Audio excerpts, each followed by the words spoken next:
सबको नमस्कार, प्रणाम, सत श्री अकाल। हेलो नमस्कार दोस्तों, दिल्ली के प्रादेशिक समाचार के स्टूडियो में आप सभी का बहुत बहुत स्वागत है। दोस्तों यहाँ पर आपको देखने को मिलेगा दिल्ली से जुड़ी सारी बड़ी खबरें, मुख्य समाचार, ब्रेकिंग न्यूज अपडेट के रूप में, इसलिए वीडियो को शुरू से अंत तक जरूर देखिएगा। दोस्तों वीडियो को प्यारा सा लाइक और चैनल को सब्सक्राइब जरूर कर लीजिएगा ताकि दिल्ली से जुड़े कोई भी खबरें छूटे ना पाए। चलिए दोस्तों टाइम वेस्ट न करते आगे बढ़ते हैं खबर की ओर। लाखों बच्चों की शिक्षा में सहायक बना मिशन बुनियाद अगस्त तक रहेगा जारी, दिल्ली सरकार ने बढ़ाई मियाद। कोरोना के कारण पिछले 2 सालों से बच्चों में आए लर्निंग को कम करने के उद्देश्य से चलाई गई दिल्ली सरकार का मिशन बुनियाद कार्यक्रम अगस्त के अंत तक जारी रहेगा। बता दें कि इस मिशन के माध्यम से दिल्ली के सरकारी स्कूलों में बच्चों के मूलभूत पाठ पठन और गणित पर फोकस किए जा रही हैं। बता दें कि दिल्ली में स्कूल 1 अप्रैल से पूरी क्षमता के साथ काम कर रही है। सरकार का पूरा ध्यान कक्षा 3 से 9 तक के छात्राओं की बुनियादी शिक्षा जैसे लिखने, पढ़ने, अंक गणित को मजबूत करने पर है। स्कूल इन ग्रेडों के बच्चों के लिए पाठ्यक्रम नहीं पढ़ा रहे हैं, बल्कि इसके बजाय उनके सीखने के स्तर के साप्ताहिक मूल्यांकन के साथ केवल मूलभूत हिंदी और गणित के लिए कक्षाएं संचालित कर रहे हैं। दिल्ली में परिवहन विभाग से जुड़े कार्यों के लिए नहीं लगाने होंगे चक्कर, दिल्ली सरकार ने लिया यह बड़ा फैसला। दिल्ली सरकार के परिवहन विभाग से जुड़े कार्यों के लिए लोगों को अब दफ्तर के चक्कर नहीं लगाने पड़ेंगे। दरअसल दिल्ली सरकार ने हाइपोथेकेशन संबंधित सभी सेवाओं को अब ऑनलाइन कर दिया गया है। अब घर बैठे इससे जुड़ी सभी सेवाओं का फायदा ले सकेंगे, क्योंकि सरकार ने लगभग सभी बैंक और NBFC को इसके साथ संबंध कर दिया गया है। इससे पूरा होने के साथ ही दिल्ली के लोग अब घर बैठे वाहन लोन का जोड़ना जारी रखना हटवा सकेंगे। दिल्ली के परिवहन मंत्री कैलाश गहलोत ने इसके बारे में कहा कि अब कोई भी फिजिकल डॉक्यूमेंट जमा नहीं करना होगा या किसी विभाग में जाना नहीं पड़ेगा। साथ ही मंत्री कैलाश गहलोत ने गुरुवार को परिवहन विभाग को सभी बैंकों और NBFC पर मैनुअल सेवाओं को ब्लॉक करने के निर्देश जारी किए गए हैं। विभाग की ओर से उपलब्ध कराई गई नई लिस्ट के मुताबिक 62 बैंकों और NBFC को पूरी तरह से ऑनलाइन सेवाओं के साथ एकीकृत किया गया है। दिल्ली में मानसून से बड़ी राहत, यमुना का जलस्तर बढ़ा, पानी की किल्लत से निजात जल्द। दिल्ली में मानसून के पहुंचते जलभराव की समस्या का सामना करना पड़ रही है। गुरुवार को हुई बारिश के बाद कई जगहों पर जलभराव से ट्रैफिक भी जाम हो गया। हालांकि बारिश के बाद पिछले कुछ दिनों से पीने के पानी के लिए परेशानी झेल रही लोगों को राहत मिली है। दिल्ली जल बोर्ड के उपाध्यक्ष सौरभ भारद्वाज का कहना है कि यमुना दिल्ली उपशाखा मुनक से पानी खींचने वाले कैरियर लाइनेड चैनल में जलस्तर अगले कुछ दिनों में बढ़ जाएगा और ट्रीटमेंट प्लांट पूरी क्षमता से चलने लगेंगे। सौरभ भारद्वाज ने कहा है कि हिमाचल प्रदेश में पिछले 2 दिनों से भारी बारिश और दूसरी उत्तरी राज्यों में भी हुई बारिश के कारण यमुना का स्तर अब बढ़ना शुरू हो जाएगा। उन्होंने कहा कि शुक्रवार शाम से वजीराबाद का स्तर जो अभी लगभग 6 इंच ऊपर जाने लगेगा। गौरतलब है कि भीषण गर्मी की वजह से दिल्ली के कई जगहों पर पीने के पानी की भारी कमी हो गई थी। इसी महीने की शुरुआत में 9 ट्रीटमेंट प्लांट में से 7 में जल उत्पाद प्रभावित हुआ था। दिल्ली में प्रॉपर्टी खरीदना बेचना हुआ महंगा, सरकारी रेट पर मिलने वाली छूट आज से खत्म। दिल्ली में 1 जुलाई से प्रॉपर्टी खरीदने के लिए जेब थोड़ी ज्यादा ढीली करनी पड़ेगी। दरअसल दिल्ली में प्रॉपर्टी खरीदना 1 जुलाई से महंगा हो रहे हैं। दिल्ली सरकार ने प्रॉपर्टी के सरकारी रेट पर दी जाने वाली छूट को खत्म कर दिया है। बीते 1 साल से भी ज्यादा समय से सरकारी रेट पर दे रही 20% की छूट मिल रही है। दिल्ली सरकार ने 30 जून तक के लिए छूट दी थी, जिसे आगे नहीं बढ़ाने का निर्णय लिया गया है। अब 1 जुलाई से दिल्ली में प्रॉपर्टी की खरीदी फरोख्त से बाद रजिस्ट्रेशन कराते हुए पुराने सरकारी रेट पर ही स्टॉप फीस देनी होगी। वहीं राजस्व विभाग के एक वरिष्ठ अधिकारी के मुताबिक सरकारी रेट पर दी जा रही छूट आगे नहीं बढ़ाई गई है। अब पुराने सरकारी रेट पर ही प्रॉपर्टी की खरीदी फरोख्त से होगा।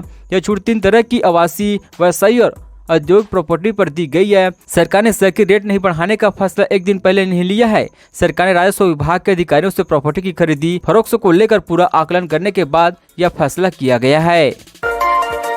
DU के शताब्दी मौका परीक्षा के लिए हजारों की संख्या में आवेदन, इतने छात्र पूरे करेंगे अधूरी डिग्री। दिल्ली यूनिवर्सिटी द्वारा दिए गए शताब्दी मौका परीक्षा की सहायता से बड़ी संख्या में कैंडिडेट ने अपनी अधूरी पढ़ाई पूरी करने के लिए आवेदन किया है। PTI की रिपोर्ट के मुताबिक दिल्ली यूनिवर्सिटी के शताब्दी मौके परीक्षा के लिए कुल 12,500 कैंडिडेट ने अप्लाई किया है।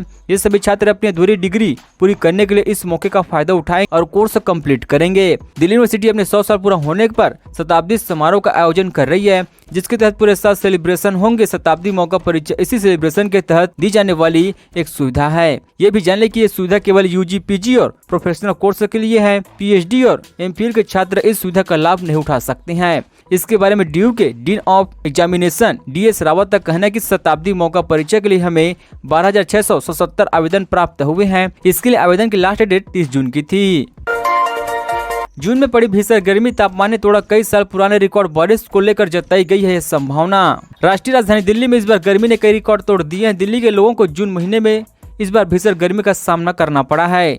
जून के महीने में इस बार पिछले 3 साल बाद सबसे अधिक औसत अधिकतम और न्यूनतम तापमान दर्ज किया गया। जून में औसत अधिकतम तापमान 40.4 डिग्री सेल्सियस और औसतम न्यूनतम तापमान 27.2 डिग्री सेल्सियस रिकॉर्ड किया गया है। यह तापमान बेस स्टैंड सफरतगंज का है। इससे पहले 2019 में औसतम अधिकतम तापमान 40.8 डिग्री सेल्सियस रिकॉर्ड किया गया था, जबकि इस साल और न्यूनतम तापमान 28.27 डिग्री सेल्सियस रहा था। जून के महीने में इस बार औसत अधिकतम तापमान सामान्य से 39.2 डिग्री सेल्सियस रहा, जबकि औसतम न्यूनतम तापमान सामान्य से करीब था। इसी महीने में सफरतगंज में पारा 20 दिन तक 40 डिग्री सेल्सियस के पार चला गया था।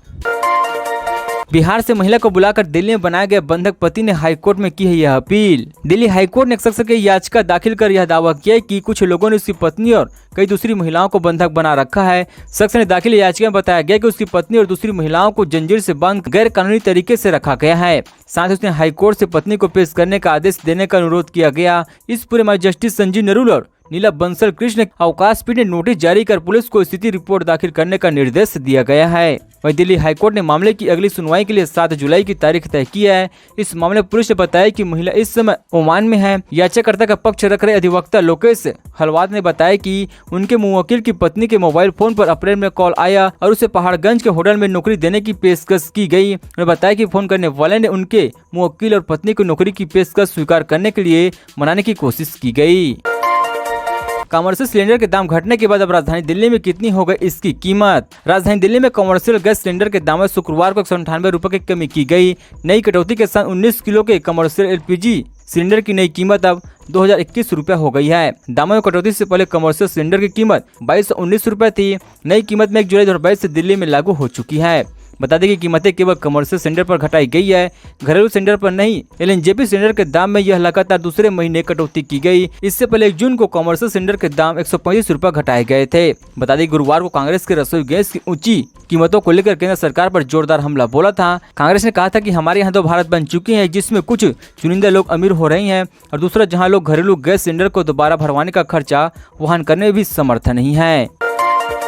डीयू के अंडर ग्रेजुएट कोर्स के प्रैक्टिकल और ओरल एग्जाम होंगे ऑनलाइन, जाने ताजा अपडेट। दिल्ली यूनिवर्सिटी की अंडर ग्रेजुएट कोर्स की इंटरनल परीक्षाएं ऑनलाइन मोड में ही आयोजित होगी, यह साफ हो गया है। डीयू ने क्लियर कर दिया कि यूजी कोर्स के ओरल प्रैक्टिकल और viva viral exam offline mode में कोविड नियमों का सख्ती से पालन करते हुए आयोजित किए जाएंगे। बता दें कि दिल्ली में भी अन्य राज्यों की तरह कोविड केसेस में बढ़ोतरी हो रही है, लेकिन बढ़ते कोरोना के केसों के बीच भी डीयू की इंटरनल परीक्षाएं ऑफलाइन मोड में ही आयोजित होगी, यह तय हो गया है। दिल्ली में पिछले दिनों 1109 कोविड केसेस आए, जिसका पॉजिटिव रेट 587% था। पीटीआई की रिपोर्ट के मुताबिक डीयू की एग्जामिनेशन ब्रांच ने बुधवार को एक नोटिस जारी किया, जिसमें आंतरिक मूल्यांकन, व्यावसायिक मौखिक परीक्षा, प्रोजेक्ट मौखिक परीक्षा, अप्रेंटिसशिप्स, इंटर्नशिप, फील्डवर्क आयोजित करने के लिए एक प्रक्रिया अपनाने की जरूरत पर बल दिया गया। दिल्ली एनसीआर में पहुंचा मानसून, आज भी जारी रहेगा बारिश का दौर, जाने मौसम का हर ताजा अपडेट। दिल्ली एनसीआर में गुरुवार से बारिश का दौर शुरू हो गया है। मानसून के दिल्ली एनसीआर में पहुंचते गुरुवार को मौसम का मिजाज बदल गया और जमकर बारिश हुई। गुरुवार के सुबह 8 बजे से लेकर शाम 5:30 बजे तक दिल्ली में 116.6 मिमी बारिश दर्ज की गई है। इसी वजह से गर्मी से काफी राहत मिल गई, साथ ही तापमान में गिरावट आई है। बारिश के बाद गुरुवार को दिल्ली में अधिकतम तापमान सामान्य से 7 कम 29.4 डिग्री सेल्सियस रिकॉर्ड हुआ है।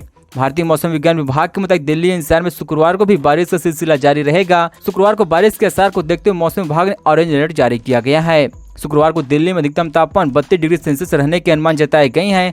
मौसम विभाग ने 6 जुलाई तक के लिए येलो अलर्ट जारी करते हुए बादल छाए रहने के साथ ही मध्यम स्तर की बारिश की संभावना जताई गई है। कंगना रनौत ने महाराष्ट्र के नए सीएम एकनाथ शिंदे को दी शुभकामनाएं, जमकर की है तारीफ। शिवसेना के उद्धव ठाकरे के नेतृत्व वाली महाराष्ट्र सरकार के साथ टकराव में रही कंगना रनौत ने महाराष्ट्र के नए मुख्यमंत्री एकनाथ शिंदे को बधाई दी है। अभिनेता ने उनकी सफलता की कहानी के लिए उनकी सराहना की है। एक ऑटो रिक्शा चालक होने से लेकर महाराष्ट्र का मुख्यमंत्री बनने तक गुरुवार को अपने इंस्टाग्राम स्टोरी पर एकनाथ शिंदे की तस्वीर साझा करते हुए कंगना ने लिखा है, एक प्रेरक सफलता की कहानी है। जीवन यापन के लिए ऑटो रिक्शा चलाने से लेकर देश के सबसे महत्वपूर्ण और शक्तिशाली लोग बनने तक बधाई है सर। पिछले कुछ वर्षों से कंगना का उद्धव ठाकरे सरकार के बीच तानातानी रही है और उन्होंने अपने सोशल मीडिया अकाउंट पर कई मौके पर उनकी खिंचाई भी की थी। कंगना ने हाल ही में अपने इंस्टाग्राम एक वीडियो के जरिए उद्धव के मुख्यमंत्री पद के इस्तीफे पर भी प्रतिक्रिया दी थी।